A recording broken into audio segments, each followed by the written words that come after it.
শরীর না ভালো লাগলে যেন কিছুই ভালো লাগে না, কিন্তু কিছু করার নেই, কাজ থেকে তো ছুটি নেওয়া যায় না।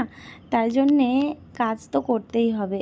ওই যে অফিসে বা ডিউটি জয়েন না করলে যেমন মাইনে থেকে কাটা পড়ে, আমাদেরও কিন্তু তাই, জানো তো। Hello everyone, good morning. কেমন আছো তোমরা সবাই? আশা করছি ভালো আছো। তোমাদের ভালোবাসাতে আমরাও বেশ ভালো আছি। তবে আমি একটু অসুস্থ বলতে পারো। সকালবেলা ছেলেকে খাইয়ে দিদুনের কাছে দিয়ে দিয়েছি, তার সাথে দুটো ঘরের বিছানাটাকেও গুছিয়ে নিলাম। কি বলো তো, শরীর যদি ভালো না লাগে না, কোনো কিছুই ভালো লাগে না। আজকে অনেক কাজ পেন্ডিং পড়ে রয়েছে, কিন্তু যেটুকু না করলে নয় সেটুকু করে সকাল সকাল স্নানটা সেরে নিলাম, সাথে রান্নাটাও করে নেব। আজকে রান্না কিন্তু একদম হালকা পাতলা, মানে ডাল ভাতে বাঙালি বলতে পারো। তোমাদের দেখাচ্ছি আজকে কি রান্না করা হয়েছে।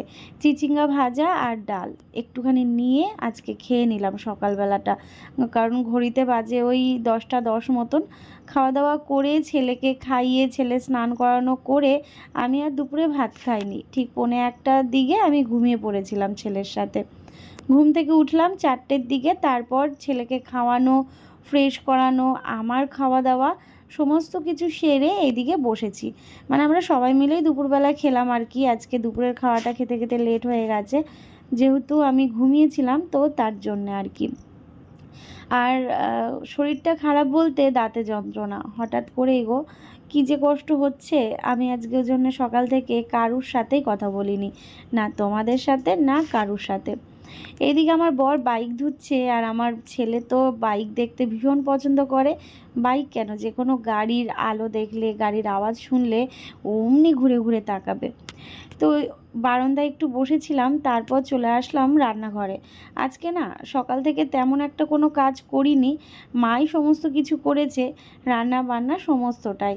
আজকে রান্না তো সিম্পলি ডাল ভাত করা হয়েছিল, তবে হ্যাঁ লতি করা হয়েছিল, সেটা দুপুরবেলায় খাওয়া দাওয়া হয়েছে। আর সকালবেলা তো দেখলে একদম অল্প 2 মুঠ ভাত নিয়েছিলাম। মানে খেতে ইচ্ছে করছে না, কিন্তু একটু প্যারাসিটামল ছিল ঘরে, ভাবলাম ব্যথা করছে, প্যারাসিটামল খেলে যদি একটু ব্যথা কমে, তার জন্য আর কি ওইটুকু ভাত খেয়ে ওষুধটা খেয়ে নিয়েছিলাম। তারপর খেলাম ওই 4টের সময়। এদিকে কিছু বাসন জমেছে, মানে দুপুরবেলা সবাই মিলে খেলাম, খাওয়ার পরে যে বাসনপত্র সেইগুলোকে এখন মাজা ঘষা করে নিচ্ছি, দেখতেই পাচ্ছ। তারপর আজকে একটু বেরোনোও আছে সন্ধেবেলায়। তার মধ্যে আমি ছেলের জন্য খাবার বানাবো, তো ভাবলাম যে আগারোর যে মাল্টি কুক কেটেল উইথ স্টিমারটা আছে সেটাতেই করা যাক। তো দেখো খুব জলদি কিন্তু আমার খাবারটা হয়ে গেল। সাথে বাসনগুলো মেজে এখন উপর দিয়ে নিচ্ছি। আর সকাল থেকে যে কতজন আমাকে ফোন করেছে, কত ডেলিভারি বয় ফোন করেছে, সাথে আরও অনেকের ফোন কলস এসেছিলো, কিন্তু আমি কারুর সাথে কথা বলতে পারিনি।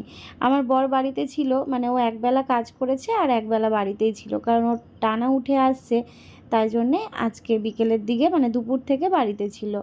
তো ওই যার সাথে কথা বলার ও কথা বলেছে, কিন্তু আমি কারুর সাথে কথা বলিনি। এত মানে কি বলবো, কান গলা দিয়ে মাথা দিয়ে যন্ত্রণা করছিল, কি বলবো। এখনও কিন্তু কমেনি, এখনও হচ্ছে। এই যে রাত্রিবেলায় ভয়েস ওভার দিচ্ছি তোমাদের সাথে, এখনও কিন্তু আমার দাঁতে ব্যথা, কানের দিকে ব্যথা, ওষুধ খেয়েছি কিন্তু কোনো লাভ নেই, মানে লাভ হয়নি এখনও আর কি। আমার এই দাঁতে ব্যথাটা নিয়ে না আমি অনেক ছোটোবেলা থেকে ভুগি, জানো তো। ওই যে শুনতাম যে বুধবারে জন্ম হলে নাকি দাঁতে ব্যথা কমে না।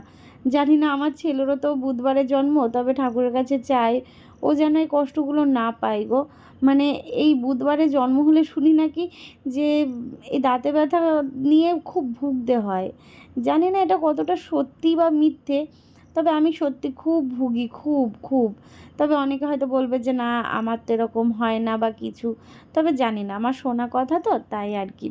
যাকগে, আজকে এসছে ইলেকট্রিক বিল, আর ইলেকট্রিক বিলটা হাতে পাওয়ার পর ভাবছি বাপরে বাপ কত বিল এসছে।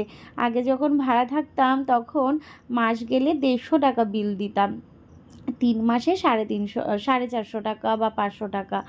আর এখন ওই 3 মাসে 1800-1900 টাকা বিল আসছে। তবে হ্যাঁ, এ মাসটা ধরো পুরো ফ্রিজটা চলে, মানে চলেছে আর কি। 1 মাস হলো প্রায় আমাদের ফ্রিজ কেনা হয়েছে। আর ওইদিকে এসিটা তো আমাদের চলে, এসিটা তবে সারাদিন চলে না, আমি সারাদিন চালাইও না। কেন বলো তো, সারাদিন যদি এসি চলে তাহলে আমরা বাইরের ওয়েদারের সাথে নিজেকে মানাবো কি করে, আর আমার ছেলেটাই বা কি করে মানাবে। তাই সব সময় এসি না চালিয়ে যতক্ষণ প্রয়োজন, মানে ছেলের ঘুমোনোর টাইমটা, কারণ ও ঘুমোতে চায় না, প্রচণ্ড মানে কি বলবো, এদিক ওদিক নড়াচড়া করতেই থাকে। বিশ্বাস করবে না, তোমরা দেখলে বুঝবে যে সারাটা বিছানায় ঘুরতেই থাকে ও, একবার এপাশ একবার ওপাশ এরকম। তো ওর জন্যেই আমাদের দুপুরবেলা এসিটা চলে আর রাত্রিবেলায়, ব্যাস এইটুকুই। তো 1800 কত টাকা মতো বিল এসছে সামথিং। তো যাকে সন্ধেবেলায় বরের সাথে বেরিয়ে পড়েছি রানাঘাট বাজারে, কিছু জিনিস কিনতে হবে, তার জন্যে অগত্যা বেরোতেই হলো। কারণ লাস্ট দেখেছিলে তোমরা, দিদিদের বাড়ি গেছিলাম তখন বেরিয়েছিলাম, কিন্তু দোকানপাট সব বন্ধ ছিল, তাই জন্যে আজকে বেরোতে হলো। আর সময় হবে না, কারণ মাও বাড়ি চলে যাবে, আর মা বাড়ি চলে গেলে আমাদের দুজনের আর বেরোনো হবে না। আর ছেলেকে নিয়ে কি বলো তো, কাছাকাছি কোথাও যাই, কিন্তু দূরে কোথাও তেমন একটা তো যায় না। আর রানাঘাট বাজার এত ভিড়ভাট্টা থাকে, বাইকে করে ভীষণ সমস্যা হয়, তো এরকম ভিড়ভাট্টার মধ্যেও ছেলেকে আমি নিয়ে যাই না। সারাদিনের ব্লগে তোমাদের সাথে কোনো কথাই বলতে পারিনি, তার একটা মাত্র কারণ হচ্ছে এই যে সন্ধ্যেবেলা বেরিয়েছিলাম, কিছু দরকারি জিনিস আনতেই হবে, মানে আজ 2-3 দিন করে যাব করে আর যাওয়া হচ্ছে না। তো এখন আর না আনলে সেটা সম্ভব নয়, যে কদিন পরে আনবো সেটা সম্ভব নয়, তাই জন্য আজকেই যেতে হতো। তো ওই জন্য সন্ধ্যেবেলায় বেরিয়েছিলাম, তো তখন হচ্ছে ওষুধও নিয়ে আসা হয়েছে। আর কী কী কিনেছি আমি তোমাদের সাথে পরে শেয়ার করব। যে রান্নাটা করে নিই, রুটি করব, আর হচ্ছে এই মাংসটা, তো মাংসটা এদিকে কষিয়ে নিয়ে ওদিকে দিয়ে দেবো, আর এদিকে হচ্ছে রুটিটা বসিয়ে দেবো। মানে কি বলবো, এত কষ্ট হচ্ছিল আজকে আমার, মানে এমনিতে 1 নম্বরে যে 2 দিন ধরে এই হাতের রিস্টে ব্যথা হয়েছে, হঠাৎ হঠাৎ জানি না, হঠাৎ 2 দিন আগে আমি ঘুম থেকে উঠেছি, আর আমার ঘুমানোর স্বভাব কি এইভাবে ঘুমোনো, মানে হাতের ওপর মাথাটাকে রেখে এইভাবে ঘুমানোর স্বভাব। দিয়ে সকালবেলা যখন উঠছি তখন দেখছি আমার হাতের রিস্টে একটু ব্যথা করছে, সেই থেকে ব্যথা ব্যথা ব্যথা ব্যথা করে করে এই এখনও ব্যথা। তো যাকে বৌদি বললো যে একটু ভলিনি লাগা, ঠিক হয়ে যাবে। তো ভলিনি আমার ঘরে থাকে, কিন্তু দরকারে পাওয়া যায় না, বলে না, খুঁজে পাচ্ছি না। তো ওই জন্য সন্ধ্যাবেলা বেরিয়েছিলাম, যে তো ওখানে ভলিনি আনা হলো, এমনকি ফার্মেসি থেকে একটু ব্যথার ট্যাবলেটও নিয়ে এসেছি। সেই ব্যথার ট্যাবলেটটা কিসের, সেটা হচ্ছে এই যে দাঁতের, মানে হাতের জন্য এনেছি ভলিনি, আর এই যে এই ব্যথা। ওফ, আমার এই এই টনসিলের এই জায়গাটা ফুলেছে, যে টলের মতন, মানে আমার দাঁতে কিছু হলে ব্যাস, দাঁত আর হচ্ছে এই কান আর এই গলার একটু কানেকশানের, তো মানে এত যন্ত্রণা করছে কি বলবো। দুপুরবেলা আজকে আমি অঘরে ঘুমিয়েছি, সেই অল্প দুটো ভাত খেয়েছিলাম সকালে ওই 10টার দিকে, তারপর ছেলেকে স্নান করানো খাওয়ানো এই সমস্তগুলো করে টোরে 1টা 12:30টার দিকে ঘুমিয়েছি, 12:30-1টার দিকে, আর উঠেছি যেন 4টের দিকে। আজকে অঘরে ঘুমিয়েছি, ঘুমের রেস্টটা কেটেছে, কিন্তু এই যে ব্যথা। তো এদিকে রান্না বসিয়েছি, ইচ্ছে হলো একটু চিকেন খাই, দেখো দাঁতে ব্যথা, খেতে পারছি না সেই মতো, কিন্তু ইচ্ছে হলো।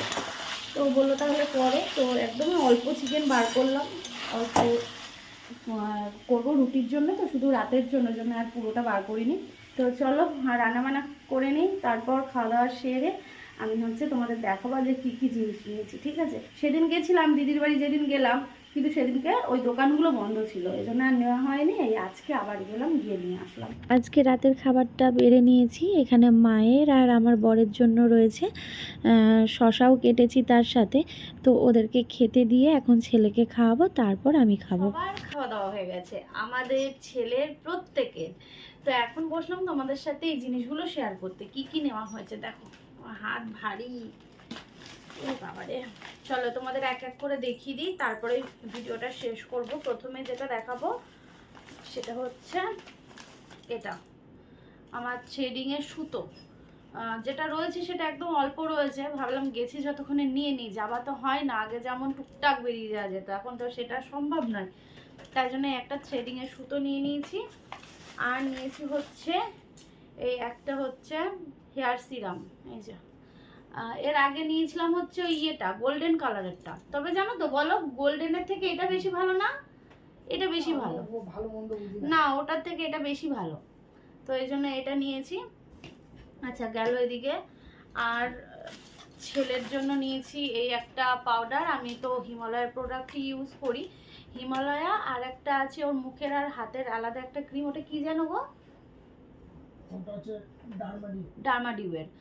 আর পাউডার, তারপরে সাবান, এইগুলো হচ্ছে হিমালয়ের ব্যবহার করি। আর এই যে এই দুটো নিয়েছি, এটা হচ্ছে ফ্রি রয়েছে, ঠিক আছে, বড়টাই একবারে নিয়ে নিয়েছি।